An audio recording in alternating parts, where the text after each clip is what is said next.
नमस्कार, मी रचना लचके बागवे 365 दिवस 365 स्टोरीज आपण कव्हर करत आहोत. या निमित्ताने रोज वेगवेगळ्या क्षेत्रात काम करणाऱ्या लोकांच्या आपण मुलाखती घेत असतो. आणि आज आपल्या सोबत आहेत नांदेड जिल्ह्यातील किनवट तालुका जे एक एकमेव आदिवासी गाव आहे. या ठिकाणातील एक डॉक्टर साने गुरुजी रुग्णालय याचे जे प्रमुख आहेत डॉक्टर अशोक बेलकोडे हे आपल्या सोबत आहेत. अधिक माहिती आपण त्यांच्याकडून जाणून घेणार आहोत. नमस्कार सर. नमस्कार. अ, सर्वप्रथम तुम्हाला धन्यवाद. तुम्ही आमच्यापर्यंत पोहोचलात. अ, अ, आणि अभिनंदन सुद्धा. तुम्ही खूप चांगलं काम करता. चांगलं काम लोकांपर्यंत नेणं अ, हे ही एक अत्यंत जमेची आणि महत्वाची बाजू आहे. त्यामुळं समाजामध्ये एक ऊर्जा निर्माण होते, प्रेरणा मिळत असते. अशा प्रेरणेतूनच मी तयार झालेलो आहे. माझ्या विद्यार्थी दशेत जर यदुनाथ थत्ते नसते, यदुनाथ थत्ते हे खूप परिचित नाव आहे. ते पत्रकार होते, लेखक होते, विचारवंत होते. साधना साप्ताहिकाचे ते अनेक काळापर्यंत संपादक होते. ते असं काम करायचे. चांगल्या कामांना भेटी देणे, चांगलं काम लोकांपर्यंत पोहोचवणे. मुसाफिरनामा नावाचं ते एक सदर चालवायचे. आणि सुदैवाने माझी त्यांची भेट झाली. अ, आणि आता असं नक्की वाटते की यदुनाथ थत्तेंचंच काम तुम्ही करता आहात आणि यदुनाथ थत्तेंच्या सारख्या काम करण्याची गरज आहे. म्हणून तुमचं अभिनंदन आणि माझ्यापर्यंत आल्याबद्दल धन्यवाद. अ, मुळात मी नागपूरचा, नागपूर जिल्ह्यामध्ये 20 किलोमीटर अंतरावरती छोटं गाव आहे कोतेवाडा. मुक्काम कोतेवाडा, पोस्ट गुमगाव, तालुका हिंगणा, जिल्हा नागपूर. म्हणजे आताचं जामठा क्रिकेट स्टेडियम आहे ते माझ्या गावाच्या पूर्वेला फक्त 2 किलोमीटर अंतरावरती आहे. अशा छोट्या गावामध्ये माझं प्रायमरी शिक्षण झालं. 10वी पर्यंत गुमगाव मध्ये, म्हणजे गावाच्या जवळच अगदी नदीपलीकडे गाव, तिथे झालं. नंतर मी नागपूरला शिकायला आलो आणि नंतर मेडिकलला लागलो तेव्हा औरंगाबादला शिकायला आलो. घरची परिस्थिती तशी फार बेताची. तशी म्हणजे आमचं शेतकरी कुटुंब, वारकरी कुटुंब, पण आम्ही भाग्यवान कुटुंबातले. कारण गाडगे महाराजांनी 1952 साली आमच्या घरी मुक्काम केला होता. आमचं भाग्य थोडं कमी पडलं. आम्ही उशिरा जन्माला आलो. एवढंच फक्त. पण घरी वारकरी संप्रदायाचा वारकरी संप्रदायाची परंपरा. माझे वडील गाडगे महाराजांच्या कीर्तनात पेटी वगैरे वाजवायचे, अशी ती परंपरा. आणि तो संस्कार आताही कामाला आला असं मला वाटतं. औरंगाबादला शिकायला गेल्यानंतर अ, ते फार नवीन होतं माझ्यासाठी, एकदम भव्य दिव्य होतं. पण सुदैवाने, म्हणजे आता याला सुदैव तसं आपण मानत नाही, दैव वगैरे, पण आयुष्यात चांगली माणसं भेटली की आपलंही आयुष्य चांगलं होतं, यावरती विश्वास ठेवण्यासारखी गोष्ट आहे. आमचे एक सिनियर डॉक्टर होते, डॉक्टर शशिकांत अहंकारी. ते मागच्या ऑगस्टमध्ये त्यांचं देहावसान झालं. त्यांनी एक थीम मांडली होती की मेडिकल कॉलेजला, की डॉक्टर खेड्यात का जात नाही, आणि खेड्यात न जात असल्यामुळं आपल्या देशाची आरोग्य स्थिती किती बिकट आहे. दरवर्षी इतके आंधळे होतात, इतकं व्हिटॅमिन ए डेफिशियन्सी असते. तुमची नाळ कोणी कापली हे तुम्हाला माहित नाही, तरी पण तुम्हाला धरून वाद झाला नाही, असं एक अपील केलं. आणि त्यातून एक संघटना उभी राहिली, हॅलो मेडिकल फाउंडेशन. हॅलो हे आरोग्य क्षेत्रातलं महाराष्ट्रातलं मोठं नाव आहे. त्यांनी पुढे त्यांच्या आयुष्यात भूकंपग्रस्त भागात अंदूरला काम केलं आणि दुर्दैवाने त्यांना लिव्हरचा कॅन्सर डिटेक्ट झाला. ते मागच्या ऑगस्टमध्ये गेलेत. तर खरं म्हणजे डॉक्टर अहंकारेंचं नाव यासाठी की त्यांनी मला अगदी बोट धरून या क्षेत्रामध्ये, सामाजिक क्षेत्रामध्ये आणलं. आणि नंतर मग राष्ट्र दल, तिथले लोकल काही लोक, यांची भेट झाली. आणि दरम्यानच्याच काळात मी मग हॅलोमध्ये काम करायला लागलो. आम्ही खेड्या गावांमध्ये भेटी द्यायचो. त्यामुळे खेड्याची नाळ जुळून राहिली. आणि मुख्य जो उद्देश होता हॅलोचा, की खेड्यात जाणारा डॉक्टर तयार व्हावा, त्याचा मी प्रॉडक्ट आहे, याचा मला सार्थ अभिमान आहे. आणि माझ्यासारखे अनेक लोक, जे मराठवाड्याचाच विचार केला तर उदगीरला डॉक्टर राम लखोटी आहे. नंतर सर्पदंशावरती अगदी जागतिक कीर्तीचे डॉक्टर दिलीप पुंडे ते आहेत. असे अनेक लोक त्यातून तयार झाले. मीही त्यातून तयार झालो आणि मग त्या निमित्ताने सामाजिक क्षेत्राची ओळख व्हावी, त्यांना भेटी द्याव्या, तिथे जाऊन राहावं, असं एक विचार मनात आला आणि त्यामधूनच आनंदवनाची ओळख झाली. बाबांचं नाव मी पहिल्यांदा साधनेतून आणि डॉक्टर अहंकारींकडून ऐकलं आणि मला वाटलं, की अरे ते आपल्या किती जवळ आहे नागपूरच्या आनंदवन. आणि मग चक्क त्यानंतरच्या सुट्ट्यांमध्ये मी जेव्हा गावाला गेलो, तेव्हा बाबांना भेटलो आणि मला लोकं विचारतात, की बाबांची भेट कशी झाली आणि काय झाली? तर बाबांची भेट अशी झाली आणि तेव्हापासून मी बाबामय झालो असं म्हणायला हरकत नाही. मग बाबांनी कन्याकुमारी ते काश्मीर आणि अरुणाचल ते गुजरात अशा 2 सायकल यात्रा राष्ट्रीय एकात्मतेसाठी काढल्या. भारत जोडो सायकल यात्रा, नीट इंडिया सायकल मार्च. त्या दोनही यात्रेमध्ये मी सहभागी होतो. दुसऱ्या यात्रेचा तर ऑल इंडिया कोऑर्डिनेटर होतो. दरम्यान पहिल्या वेळेला मी एम-एस माझं व्हायचं होतं. दुसऱ्या वेळेस मात्र माझं झालं आणि मग असं वाटलं, की आपण जे काही शिकलो, आपल्या ज्ञानाचा, कौशल्याचा आणि आपण जे काही आत्तापर्यंत मिळवलं, त्या सर्वाचा उपयोग हा जिथे कोणी गेलं नाही, जे लोकं वंचित आहेत, अशा ठिकाणी केला पाहिजे. आणि मग आमचं कार्यक्षेत्र म्हणून किनवट निवडलं. त्यालाही बऱ्याच गोष्टी आहे, आपण त्यामध्ये येऊया. पण अशा रीतीने आम्ही 1993 साली मी आणि माझी पत्नी दोघंही इथे आलो. अ, आणि नंतर आमच्या खऱ्या आयुष्याच्या प्रवासाला आणि किनवटच्या आमच्या खऱ्या प्रवासाला सुरुवात झाली. आज 30 वर्ष झालीत. अ, अजून वापस जावं असं वाटलं नाही. अ, अडचणी तर असतातच. त्याचा पाढा वाचणे हा काही उद्देश नसतो किंवा तो वाचत बसणे, तर मग काम कसं होईल? आणि आतापर्यंत बरंच काम आपल्या हातून उभं राहिलं याचं मानसिक समाधान मला आहे. त्यामध्ये आता बऱ्याच गोष्टी आपण बोलूया. जे आरोग्यापासून तर अगदी जलसंधारणापर्यंत आणि शेतकऱ्यांच्या आत्महत्यांपासून तर अ, एकल महिलांच्या किंवा एकल पालकांच्या मुलींना शिक्षणासाठी मदत करण्यापर्यंत असं विविधांगी 7-8 क्षेत्रातलं काम माझ्या हातून होऊ शकलं, आमच्या हातून होऊ शकलं आणि यासाठी आम्ही त्यावेळेला म्हणजे आताही तसं विचार आणि तरुण आहोत. पण औरंगाबादला असताना जी काही मंडळी आम्ही मराठवाड्यातली बाबांकडे जायचो, आनंदवन, प्रकाश भाऊचं हेमल कसा, सोमनाथचं शिबिर, या सर्वांनी मिळून आम्ही भारत जोडो युवा अकादमी ही संस्था स्थापन केली आणि त्या संस्थेअंतर्गत हे सर्व काम चालतंय. माधव बावगे अणिसचे राज्य कार्याध्यक्ष आहेत, ते सचिव आहेत. मी अध्यक्ष आहे. सविता शेट्टे ह्या उपाध्यक्ष आहेत. टाटा सेंटरचे राम राठोड, अनिकेत लुहिया, धर्मराज हल्लाडे, शारदा कदम अशी मंडळी आम्ही मिळून काम करतो. मी फक्त म्होरक्या आहे आणि किनवटला आहे. मला वाटतं एवढा परिचय सफिशियंट आहे. आरोग्य सेवा ही खूप महत्त्वाची सेवा आहे आणि ती तुम्ही आदिवासी ठिकाणी करताय. तर अ, अ, नेहमी आपण बघितलं जातं, की आदिवासी लोकांना हॉस्पिटल म्हटलं तर ते दूर जातात. तर ह्या लोकांना कन्विन्स करणं, त्यांच्यामध्ये अवेअरनेस आणणं, ह्याचं काम तुम्ही कसं करता? अ, आदिवासींच्या अंधश्रद्धा आहे असं फक्त आदिवासींबद्दलच म्हणायची तशी काही गरज नाही. कारण अंधश्रद्धा ह्या आरोग्य क्षेत्राबद्दल अगदी शिकलेल्या लोकांच्या सुद्धा आहेत. शिकलेल्या लोकांच्या थोड्या वेगळ्या आहेत, आदिवासी भागातल्या वेगळ्या आहेत. ते अडाणी जरूर आहेत, पण शहाणी माणसं आहेत, ती प्रामाणिक माणसं आहेत. आणि आरोग्य प्रबोधन म्हणण्यापेक्षा अहो जिथे अगदी मार लागला तर टाके द्यायची सोय नाहीये. अ, विंचू चावला, साप चावला तर औषध पाणी नाहीये किंवा हार्ट अटॅक आला तर ईसीजीची सोय नाहीये. अ, या सोयी जास्त महत्वाच्या आहेत. तुमचा प्रश्न बरोबर आहे, कारण आपण ज्या परसेप्शननी पाहतो, की prevention is better than cure आणि सरकारनेही सुरुवातीला याच धर्तीवरती काम करण्याचा प्रयत्न केला. पण आणि मी सुद्धा इथे आल्यानंतर मी डोक्यात काहीतरी वेगळं ठरवलं होतं. तुम्ही जसं म्हणता, की prevention is better than cure किंवा त्यांचं आरोग्य प्रबोधन कसं करता येईल. पण मला ती बाई म्हणायची, की साहेब ते मेथीची भाजी नंतर खाऊ. मला आत्ता कपडा चाललाय, तो बंद कसा करतात ते पहा.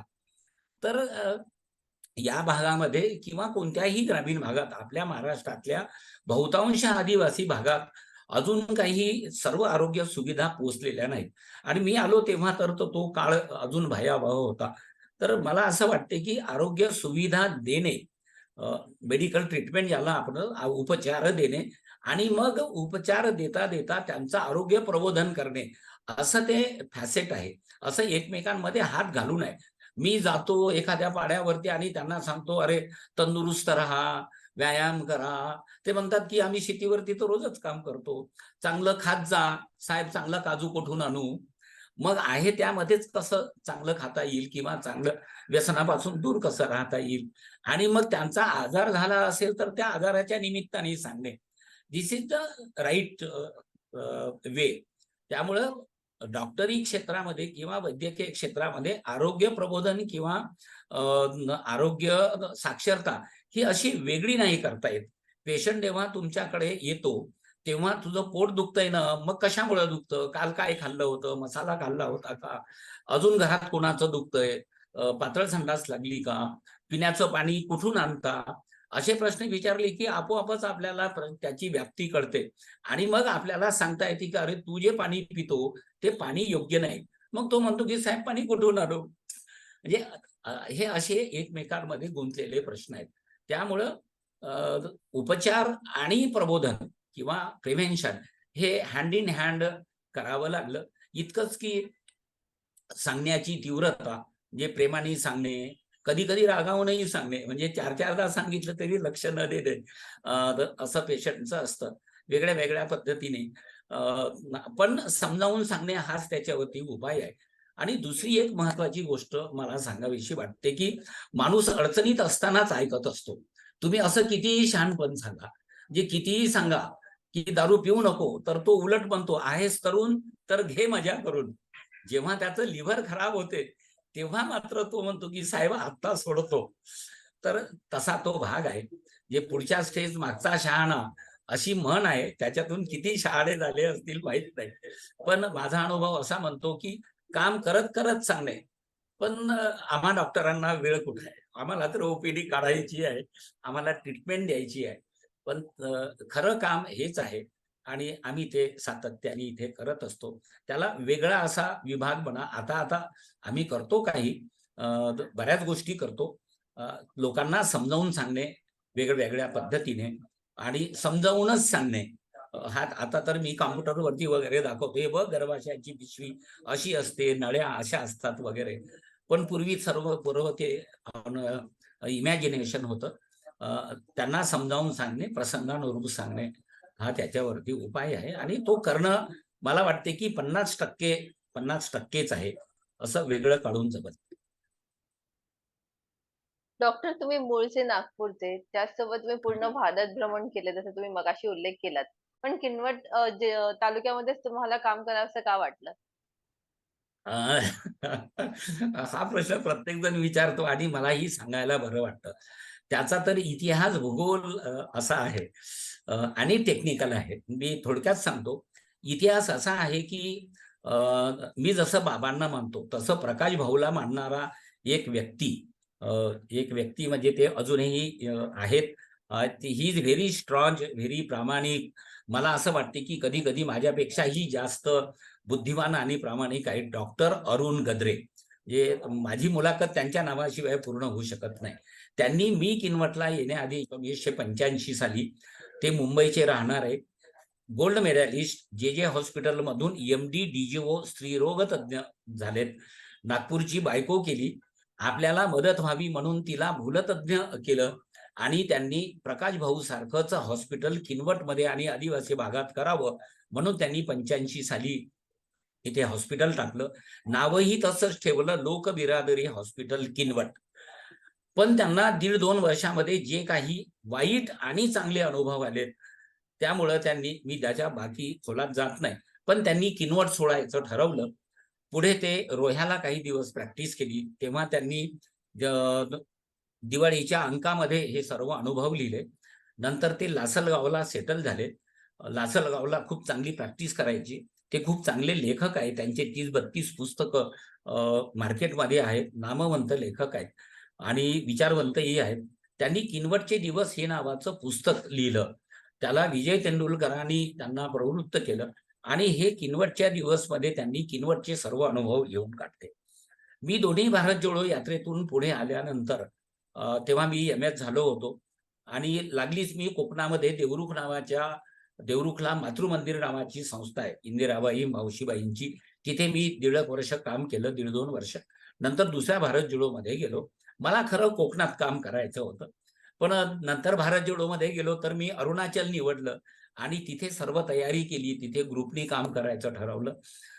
पण नंतर हे पुस्तक हातात पडलं आणि असं वाटलं, की अरे, आपल्याच महाराष्ट्रामध्ये मोठं चॅलेंज आहे. आणि आम्हाला तेव्हा असं वाटायचं आपण बाबांच्या तालमीत तयार झालोय. तोही एक अहंकार असतो, असं म्हणायला हरकत नाही. आणि मनोमन ठरवलं, की हे चॅलेंज आपण स्वीकारूया. त्याच्यात बरेच खाचखळगे होते आणि मग मी तयारी केली. हा एक भाग. भूगोलाचा भाग असा, की अ, हा भाग किनवट हा जिल्ह्याच्या मुख्यालयापासून 150 किलोमीटरवर आहे आणि पुढे तालुका अजून 50 किलोमीटर आहे. म्हणजे इथल्या या एरियातल्या पेशंटला जवळपास 300-350 गावं, 3-3.5 लाख पॉप्युलेशन, या सर्व पॉप्युलेशनला जिल्ह्याच्या ठिकाणी जायला 150 किलोमीटर जावं लागतं. दुसरा यवतमाळ जिल्हा आहे, तो 140 किलोमीटर आहे. म्हणजे हा भौगोलिक परिस्थितीचा भाग आहे. डोंगरदऱ्यामध्ये बसलेला, जंगलाचा भाग असलेला, नक्षलाईटनी बदनाम झालेला असा हा भाग, ही भौगोलिक परिस्थिती. आणि तिसरं टेक्निकल भाग होता, की इतक्या दूर असल्यामुळं डॉक्टरांची वानवा, जे आजही सर्व डॉक्टर नाहीयेत. मी तर या भागातला येणारा आणि पूर्ण वेळ काम करणारा पहिला सर्जन आहे. अ, आणि आताही पूर्ण काम करणारा मी एकटाच आहे. गव्हर्नमेंटमध्ये एक डॉक्टर जॉइन झालेत मागच्या 1-2 वर्षात. मग ते अधून-मधून येतात नेहमीप्रमाणे. तर असा इतिहास, भूगोल आणि टेक्निकल असा भाग आहे. मराठवाड्यामध्ये असा एकही तालुका नाही जो 150 किलोमीटर दूर आहे. माझं शिक्षण औरंगाबादला झालं. सोयगावला जळगाव जवळ पडतं. इथे मात्र तशी कंडिशन नव्हती आणि म्हणून मग आपल्याला खूप चांगला वाव आहे, असं काम करायला संधी आहे, असं मनोमन ठरवलं. मग त्याची तयारी केली आणि त्याचा पुढचा छोटासा भाग मला इथे तुम्हाला सांगावासा वाटतो. मी त्यावेळेला माझं आयुष्य बाबांना देऊन टाकलं होतं, की बाबा तुम्ही म्हणाल ते करू. पण बाबांचं एक वैशिष्ट्य होतं. त्यांनी कधीही कोणत्याही कार्यकर्त्याला हेच कर असं सांगितलं नाही. तुम्ही जे कराल त्याला मात्र त्यांनी पाठिंबा दिला. अगदी त्यांच्या नातवांपासून तर अगदी पांडूपर्यंत किंवा अहेरीच्या ह्या डॉक्टरपर्यंत. आणि माझाही तोच अनुभव आहे. मी ठरवल्यानंतर तेव्हा बाबांची माझी चर्चा चालायची. मी बाबांना भेटायला गेलो. मला म्हणाले, "काय रे, काय ठरलं?" अ, कारण माझं आधी अरुणाचल ठरलं होतं, पण तिथे मग परिस्थिती बदल झाला आणि बाबा म्हणले, की "मग तू इकडे महाराष्ट्रातच काम कर." आणि मी म्हटलं, "बाबा किनवट ठरलं." मला असा जोश होता, की आपण किनवटला जाणार वगैरे. खरं म्हणजे तो अहंकार होता असं आताही वाटतं आणि तेव्हाही अ, तो अहंकार बाबांच्या भेटीमुळं माझा गळून पडला. बाबा म्हणाले, "बघ बरं, किनवट माहीत आहे ना तुला?" तर म्हणलं, "हो, किनवटचे दिवस वाचले मी." अरुण गद्रेंची आधीही भेट झाली होती. मी पुन्हा भेटायला गेलो अरुण गद्रेंना, किनवटला भेट दिली आणि नंतर पक्क केलं. बाबांच्या पायाशी नेहमी बसायचो. बाबा म्हणाले, की तिथे बसलो. बाबा म्हणाले, "मला 2 प्रश्न विचारायचे आहेत."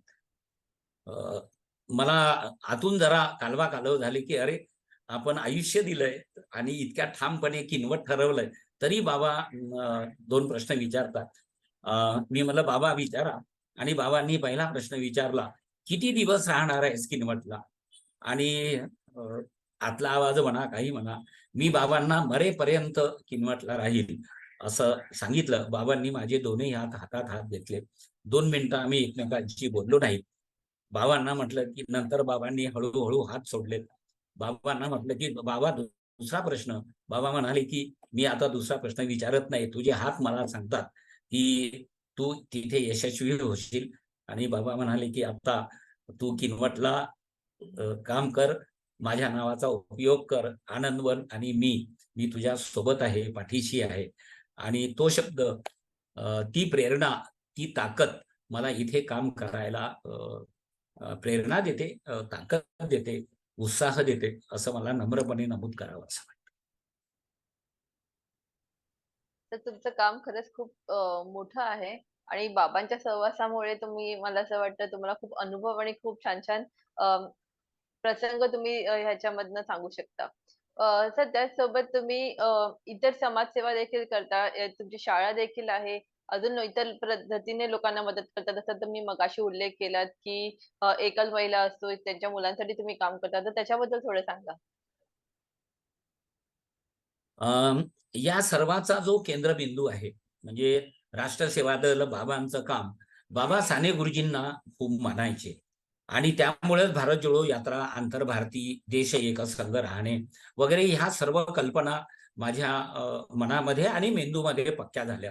त्यामुळे माझी प्रेरणा ही एका बाजूला म्हणजे प्रेरणा बाबा यदुनाथ काका वगैरे असले, सुब्बारावजी असले, तरी त्याचा केंद्रबिंदू मागे साने गुरुजी, बाबासाहेब आंबेडकर, भगवान गौतम बुद्ध असं ते मागे मागे जाते. माझ्या हॉस्पिटलचं नाव मी साने गुरुजी रुग्णालय ठेवलं. माझ्या मागे म्हणजे आताही जसा साने गुरुजींचा फोटो आहे तसा एक ओरिजिनल फोटो माझ्या मागे आहे आणि तिथे साने गुरुजींच्या हस्ताक्षरात एक वाक्य लिहिलंय. मला तो त्याचा गाभा तुम्हाला कळवा असं वाटतो. साने गुरुजींनी लिहिलंय की मी ज्या भागात राहतो त्या भागातल्या माणसांसाठी मी जगलो पाहिजे. माझी लेखणी, माझे वाचणे, माझे बोलणे, माझे कार्य त्या समाजासाठी करणे मला जास्त उचित वाटेल.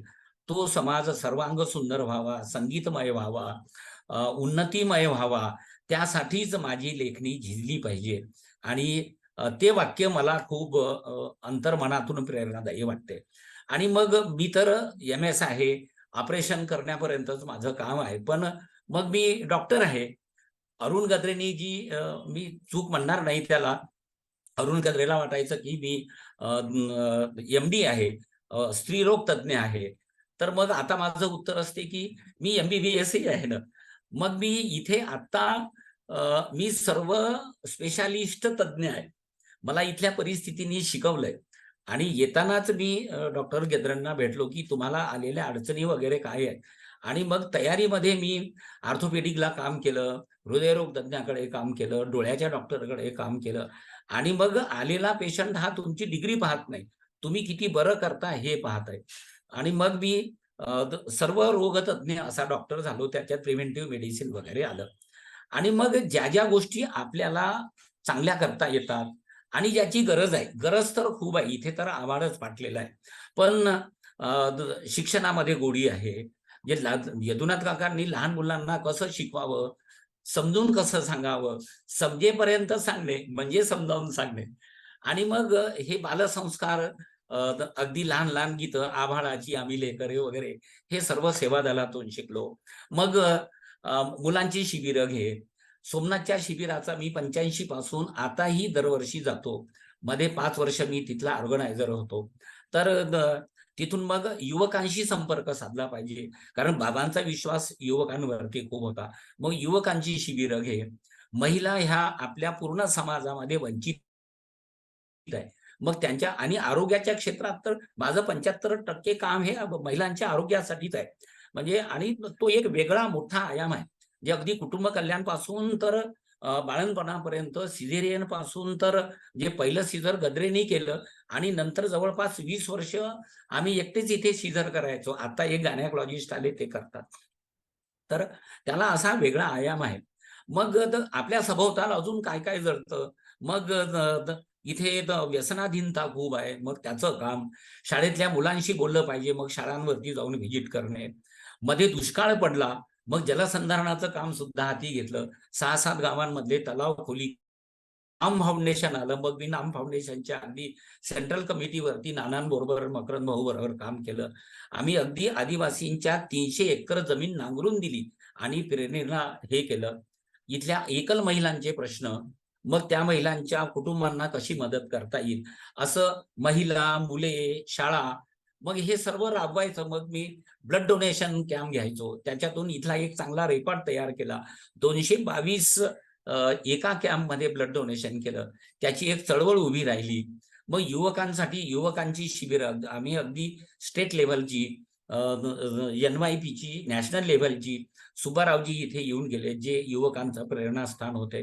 तर असं ते काम वाढत गेलं. वाढत गेलं म्हणण्यापेक्षा आपल्याला ते करावं असं वाटतं आणि इथली गरज आहे. याच्यातून ते काम याचा समतोल साधण्याचा प्रयत्न केला. आरोग्य तर एक मोठं बॅकग्राऊंड आहे. आणि मग अरे, डॉक्टर साहेब व्याख्यान घेतात, मग गेलं पाहिजे. असा एक त्याला हे येतो. आम्ही एक विज्ञान केंद्र चालू केलं, की मुलं सर्व विज्ञान हवेतच शिकतात. मराठी विज्ञान परिषदेमध्ये दिलीप हेरलेकर नावाचे आनंद मनचे कार्यकर्ते होते. ते म्हणाले, की "अरे अशोक, तुझ्याकडे मराठी विज्ञान परिषदेची शाखा चालू कर." मग आम्ही ती मागच्या 20 वर्षापासून इथे चालवतो. मग विज्ञानाच्या निमित्ताने सर्व शाळा, मुलं, आमच्याकडे छोटी लॅब आहे, तालुका विज्ञान केंद्र आहे. आता आम्ही कॉलेज काढलेलं आहे, सीनियर कॉलेज. कारण युवकांमध्ये पेरायचं, तर मग युवक आपल्या हाताशी पाहिजे. मग तिथे अडचणी खूप आल्या. आम्हाला कॉलेज सरकारने दिलं नाही, कारण एखाद्या राजकारणाचं नाव नव्हतं, साने गुरुजी नाव होतं. आम्ही हायकोर्टात गेलो आणि कोर्टाने आदेश दिले, की कॉलेज द्या. आता साने गुरुजी वरिष्ठ महाविद्यालय इस्लापूर असं आपल्याकडे कॉलेज आहे. साने गुरुजी 2 मी मराठी माध्यमासाठी अप्लाय केलं. कारण मुलांना शिक्षण आनंददायी पद्धतीनं दिलं पाहिजे, हा विचार यदुनाथ थत्तेंनी आमच्यात रुजवला. तर माझ्या शाळेमध्ये अगदी बसून पोरांना लिहिता येईल असे खाली ब्लॅकबोर्ड आहेत. आणि मग मराठी मीडियम शाळा सरकारने देणं बंद केल्या. मला इंग्रजी मॅडमच्या महत्त्वाच्या दिल्या आणि मी तर मातृभाषेतून शिक्षण मिळालं पाहिजे यासाठी उपोषणाला बसणारा माणूस. मग मी 2-3 वर्ष चालूच केल्या नाही. मग पन्नालालजी सुराणांनी माझी समजूत काढली. अरे मीडियम म्हणून शाळा, पण बाकी वातावरण तू मराठी ठेव. आणि मग आम्ही 2 शाळा चालू केल्या. त्या खूप चांगल्या चालतायत. कारण त्या काळामध्ये आणि आता ही गरीब लोकांनाही वाटतं, की आपलाही मुलगा इंग्लिश मीडियममध्ये शिकला पाहिजे. अगदी अत्यंत कमी फीमध्ये आम्ही मुलांना शिकवतो. तर चित्रकला महाविद्यालय आहे. आम्ही साने गुरुजींची जयंती कशी साजरी करावी आणि मुलांची सृजनशीलता कशी वाढवावी, तर आम्ही एकांकिका स्पर्धा घेतल्या. 24, 25, 26 हा वर्धापन दिन साने गुरुजी रुग्णालयाचा. मग युवकांसाठी कार्यक्रम, महिलांसाठी कार्यक्रम. पण मी खूप खोलात गेलो नाही. म्हणजे महिलांचे बचत गट केले नाहीत. पण बचत गटाच्या महिलांना आरोग्य शिक्षण कसं देता येईल यासाठी त्यांची मदत घेतली. आणि तुम्हाला मला सांगताना फार बरं वाटते, की या एरियामध्ये स्तनाचा कॅन्सर आणि गर्भाशयाच्या कॅन्सरसाठी बचत गटाच्या महिलांना मी स्वतः ट्रेनिंग देऊन ट्रेनर्स तयार केले आणि या ठिकाणचा कॅन्सर कमी केला. म्हणजे पूर्वीही आणि आताही अजून काही केसेस येतात त्या अगदी 4थ्या स्टेजला येतात. पण स्वतःच स्तन तपासून स्वतःच्या स्तनातला कॅन्सर डिटेक्ट करण्यासाठी आम्ही इथे कार्यक्रम राबवला. शाळेतले विद्यार्थी प्रयोग करत नाही. आमच्या विज्ञान केंद्रावरती येऊन पोरं प्रयोग करतात आणि शिकतात. तर असं ते बहुआयामी काम होत गेलं. एकल महिलांचे प्रश्न तर आता सर्व श्रुतच आहे. पण शिक्षणामध्ये एकल महिला असो की एकल पालक असो, म्हणजे घरात आई नसली तरी मुलींचं शिक्षण थांबते. उलट आई नसेल तर मुलींचं शिक्षण स्वयंपाक पाण्यात जाते. तर आम्ही मागच्या 2-3 वर्षापासून मुलींना, जे एकल पालक आहेत त्यांना शिक्षणासाठी मदत करतो. त्या शिकल्या पाहिजे असं वाटतंय. इथेच आम्ही मुलं आदिवासी मुली शिकत नव्हत्या. म्हणजे आम्हाला टेक्निकल हँड्स पाहिजे होते. म्हणजे नर्सेस इथल्या मुली शिकत नाहीत. शहरातल्या मुली इथे येत नाही. मग आम्ही मुक्त विद्यापीठाला विनंती करून एक कोर्स तयार केला, ज्याला पेशंट असिस्टंट कोर्स म्हणतात. आम्ही 150 ते पावणे 200 मुलींना असं तयार केलं, ज्या मुली 8वी नापास आहेत, 10वी नापास आहेत आणि त्या आता सर्व डॉक्टरांकडे काम करतात. तर असं एक बहुआयामी काम, इथल्या युवकांना शिबिरांना पाठवणे, इथल्या मुलांना बालमहोत्सवात पाठवणे, इथपासून तर शेतकऱ्यांसाठी, आत्महत्याग्रस्त शेतकऱ्यांसाठी काम करणे. तर असं एक चांगलं काम या ठिकाणी उभं राहिलेलं आहे आणि त्याचं आत्मिक समाधान आहे. दुसरं काही नाही. काम फार छोटं आहे, पण आपण काहीतरी करू शकलो, आपल्या हातून घडलं, याचं एक आत्मिक समाधान आहे. इथल्या आरोग्याचा प्रश्न विचारात घेऊन आम्ही एक 1,200 बेडचं हॉस्पिटल बनवतोय. साने गुरुजी मल्टी स्पेशालिटी आणि इमर्जन्सी हॉस्पिटल, आणि हे सर्व देणगीतून उभं करतोय. आताचंही हॉस्पिटल ट्रस्ट हॉस्पिटल आहे, त्याला खूप मदत आम्हाला मिळते. सरकारने 5 एकर जागा MIDCची विनामूल्य दिलेली आहे. बजाजने 1 कोटी दिलेले आहेत. पर्सिस्टंट कंपनी आम्हाला मदत करते आणि येत्या 5-6 महिन्यामध्ये हे 150 बेडचं रुग्णालय, ज्यामध्ये अत्यंत बेसिक जीव वाचवणाऱ्या पण आधुनिक आरोग्य सुविधा उपलब्ध होणार आहे. कारण ती या परिसराची गरज आहे. आणि म्हणून हे हॉस्पिटल आम्ही हा प्रकल्प मागच्या 4 वर्षापासून हाती घेतलाय. त्यासाठी तुम्ही नक्की शुभेच्छा द्याव्यात. आणि लोकांनीही आम्हाला आशीर्वाद द्यावे अशी विनंती करतो. तुमचे एकदा आभार मानतो. धन्यवाद. नक्कीच सर, तुमचं हे जे कार्य आहे ते खरंच खूप पूर्ण होईल आणि ह्याच्यासाठी तुम्हाला सदिच्छा. त्याचसोबत 365 दिवस 365 स्टोरीज या आपल्या सीरीजमध्ये तुम्ही सहभाग घेतल्याबद्दल खूप खूप धन्यवाद. Thank you. आरोग्यम धनसंपदा. जिथं आरोग्य तिथं धनसंपदेसोबतच वास्तव्य असतं समृद्धतेचं. असंच डॉक्टर अशोक बेलखोडे यांच्या वैद्यकीय सेवेमुळे आरोग्य लाभलेलं आदिवासी गाव म्हणजे किनवट.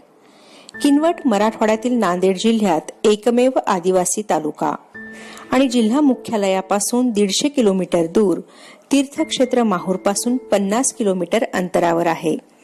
माहूरहून किनवटला पोहोचलं की शहराच्या सुरुवातीलाच दिसते साने गुरुजी रुग्णालयाची इमारत. भारत जोडो युवा अकादमी या सेवाभावी संस्थेचे हे या भागातील आधुनिक आरोग्य सेवा आणि शस्त्रक्रिया करण्याची सुविधा उपलब्ध असलेलं पहिलं रुग्णालय. गेल्या 25 वर्षांपासून म्हणजे 24 डिसेंबर 1995 पासून हे रुग्णालय सुरू आहे.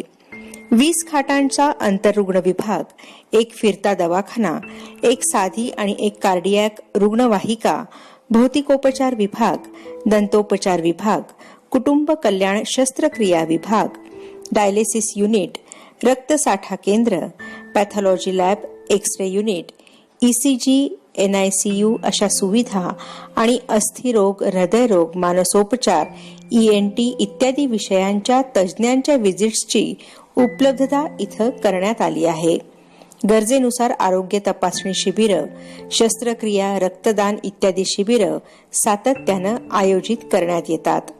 संस्थेचे संस्थापक अध्यक्ष डॉक्टर अशोक बेलखोडे हे MS जनरल सर्जन असून ते स्वतः 24 तास रुग्णालयात सेवा देतात. आपल्या ज्ञानाचा आणि कौशल्याचा उपयोग समाजातील शेवटच्या वंचित अशा गरजू माणसाला व्हावा असा ध्यास घेऊन किनवट हे आपलं आयुष्यभराचं कार्यक्षेत्र म्हणून त्यांनी निवडलं आणि मी मरेपर्यंत किनवट सोडणार नाही असं वचन बाबांना देऊन 1993 साली त्यांनी किनवट गाठलं, काम सुरू केलं आणि आता हे काम एवढं मोठं उभं राहिलं आहे की त्यांच्या सोबतीला रुग्णालयातील सर्व विभागातील तज्ज्ञ डॉक्टर, टेक्निशियन्स आणि संपूर्ण सहकारी कर्मचारी असतात. 25 वर्षांच्या यशस्वी वाटचालीत आतापर्यंत दरवर्षी 12 ते 15 हजार रुग्णांना सेवा देत 3 लाख रुग्णांच्या सेवेचा टप्पा त्यांनी गाठला आहे. वर्षाला जवळपास 500 ते 600 इमर्जन्सी रुग्णांना सेवा देऊन त्यांचे जीव वाचवले आहेत.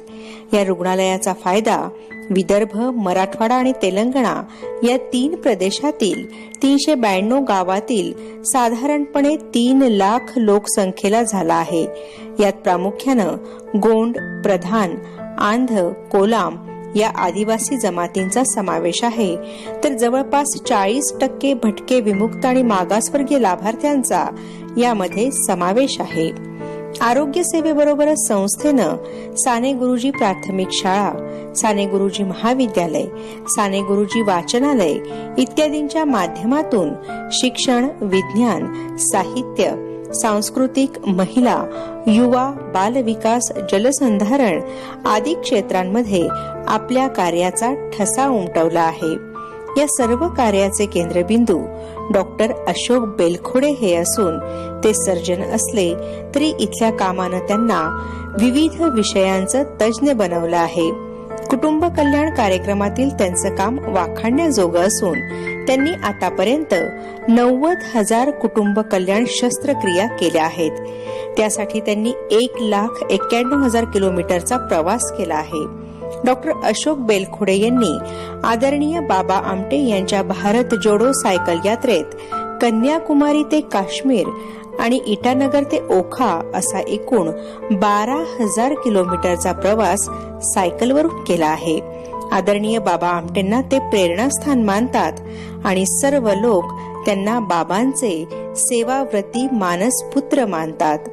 एका बाजूला वैद्यकीय तंत्रज्ञान आकाशाला गवसणी घालत आहे, पण त्याचा लाभ शहरापर्यंतच अडकलेला आहे.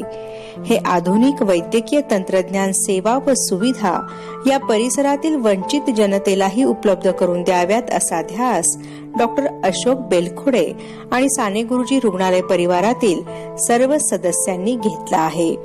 भारत जोडो युवा अकादमी संस्थेच्या सर्व विश्वस्तांनी त्याचं छान असं नियोजन केलं आहे. त्यासाठी त्यांना शासनानं MIDC किनवट इथं 5 एकर जागा दिली आहे. या जागेवर Sane Guruji emergency and multi speciality हॉस्पिटलची उभारणी सुरू केली आहे. बजाज ऑटो लिमिटेड कंपनी, दैनिक लोकसत्ता, डॉक्टर कांचनताई जोशी पुणे, किनवटचेच श्री प्रदीप चाडावार अशा अनेक दात्यांच्या मदतीतून हे बांधकाम सुरू आहे.